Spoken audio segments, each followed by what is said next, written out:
Welcome back to Module 2, Video 6. We are talking about how to choose the best destinations for budget nomads. I want you to close your eyes for a second. Picture a map of the world. It is huge. There are 195 countries, thousands of cities, endless possibilities. When you first decide to become a nomad, this map feels like a candy store. You want to go everywhere. You want to see Paris. You want to see Tokyo. You want to see New York. But here's the hard truth. If you are a budget nomad, 90% of that map is off limits, at least for now.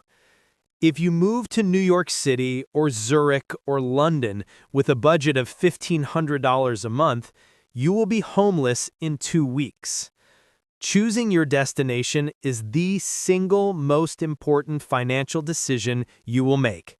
It matters more than how much coffee you skipped. It matters more than how cheap your flight was. Your destination dictates your burn rate. In this episode, we're going to break down the holy trinity of budget nomadism. I'm going to teach you how to follow the seasons to save 50% on rent, and I'll explain the second city rule that savvy travelers use to find hidden gems. Let's open the map. First, we need to establish criteria. We aren't just looking for cheap. You can find a village in the middle of nowhere where rent is $50 a month, but if there is no Wi-Fi, no community, and you don't speak the language, you aren't a digital nomad. You are just isolated. We are looking for the intersection of 3 things: low cost of living, reliable infrastructure, meaning fast internet, and community. This leads us to the holy trinity of budget nomadism. These are the 3 regions where you get the most bang for your buck. Region 1, Southeast Asia. This is Nomad Easy Mode. If you are a beginner, start here. Countries like Thailand, Vietnam, Indonesia, and Malaysia. Let's look at the numbers. In a city like Chiang Mai, Thailand, or Da Nang, Vietnam, you can find a modern, air-conditioned apartment with a gym and pool for $300 to $500 a month. You can eat delicious street food, pad thai, pho, banh mi, for $2 a meal. SIM cards with unlimited high-speed data cost $10 a month. The infrastructure is built for us. There are cafes with fast Wi-Fi on every corner. There are thousands of other nomads to make friends with. If your budget is under $1,500 a month, Southeast Asia is your best friend. Region 2, the Balkans and Eastern Europe. This is ideal if you prefer cobblestone streets, 4 seasons, and European culture, but you can't afford Paris prices. You go here. We're talking about Bulgaria, Romania, Albania, Serbia, and Hungary. Western Europe, France, Italy, UK, is expensive, but the further east you go, the cheaper it gets. In Sofia, Bulgaria, or Bucharest, Romania, you are still in the EU, but the prices are half of what they are in Germany. You can find studios for $400 to $600. The internet in Romania and Bulgaria is actually some of the fastest in the world, faster than in the US or UK. And a pro tip for the Balkans: many of these countries are not in the Schengen zone yet, or have specific visa rules that allow Americans and Brits to stay longer than the standard 90 days allowed in Western Europe. It is a strategic haven for long-term travelers. Region 3, Latin America. This is ideal if you need to stay in US time zones for your job. We're talking about Mexico, Colombia, and Argentina. Mexico is huge. While places like Tulum have become expensive, cities like Mexico City, Oaxaca, or Playa del Carmen still offer incredible value. Colombia, specifically Medellin, is a massive nomad hub with perfect spring weather year-round. And Argentina, well, Argentina is a special case due to its economy. Without getting too technical about exchange rates, if you bring foreign currency, dollars or euros, your purchasing power in Buenos Aires is insane.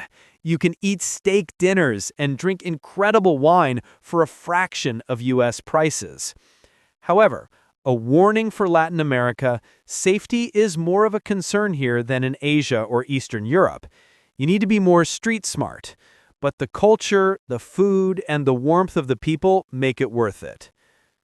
Now that you know where to go, we need to talk about when to go. This is the strategy of seasonality. Every destination has 3 seasons.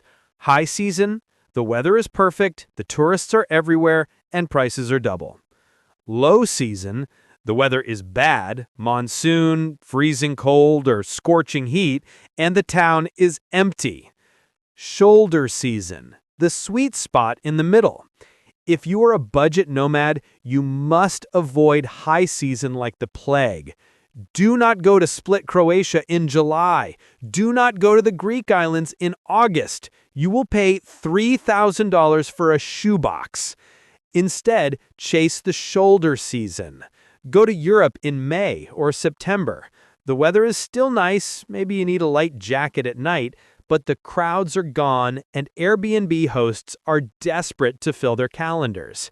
You can negotiate discounts of 30 or 40% just by shifting your dates by 3 weeks. Or embrace the off-season strategy. Go to a ski town in the summer. Bansko, Bulgaria is a famous ski resort. In winter, it's packed. In summer, it's a beautiful mountain town with hiking trails, co-working spaces, and apartments for $300 a month because the skiers aren't there. Go to the coast in the winter.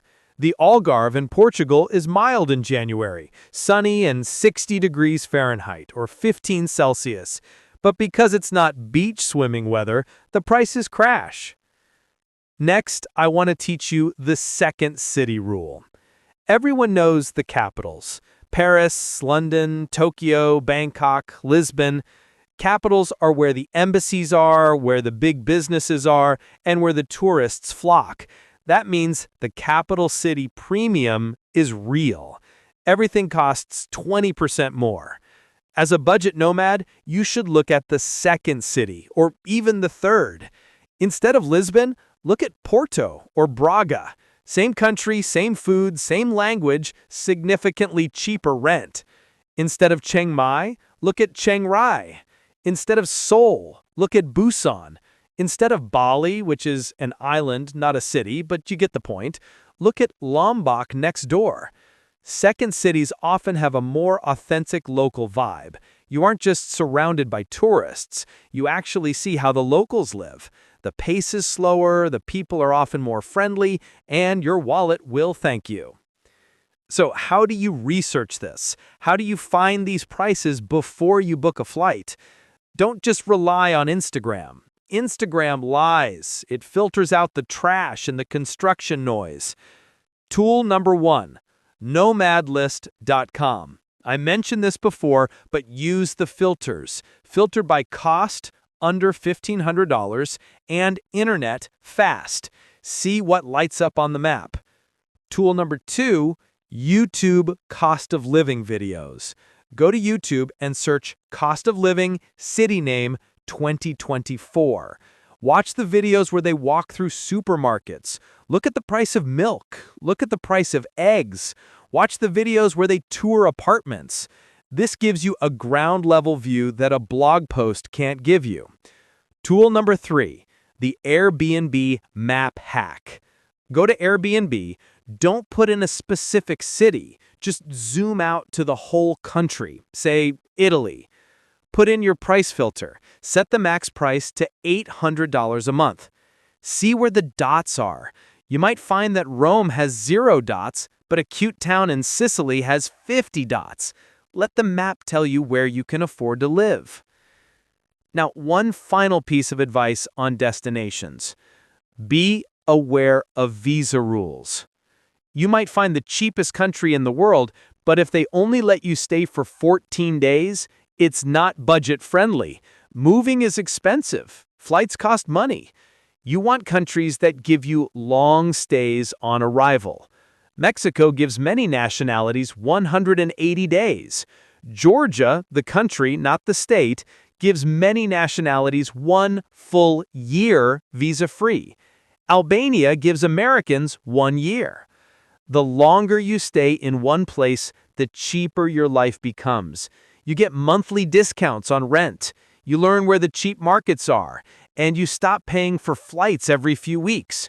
Prioritize countries that want you to stay. Now, I know I just threw a lot of names at you. Bulgaria, Vietnam, Colombia, Georgia. It can be hard to pick just one. That is why inside the Budget Nomad membership, I have created a video series called Destination Deep Dives.